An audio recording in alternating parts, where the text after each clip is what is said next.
مولانا شمس الحق افغانی سے ایک قادیانی جج نے پوچھا، نبوت کیا چیز ہے؟ مولانا شمس الحق افغانی فرمانے لگے، نبوت اعلیٰ منصب ہے، اللہ جل شانہ جسے چاہے دے دیتا ہے۔ قادیانی بولا، جب اتنا اچھا منصب ہے تو اسے عام کرنا چاہیے۔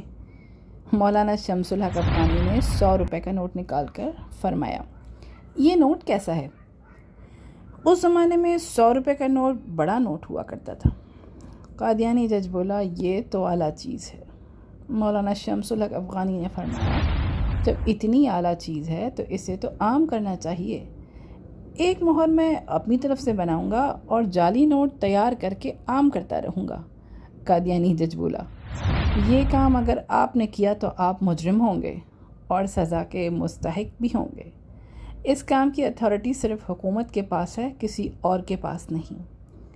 مولانا شمس الحق افغانی نے فرمایا، ٹھیک ہے، اب یہ سمجھو کہ نبوت اگرچہ اعلیٰ منصب ہے مگر اس کی اتھارٹی صرف اللہ تعالیٰ کے پاس ہے، جس کو وہ چاہے نبی بنا دیتا ہے۔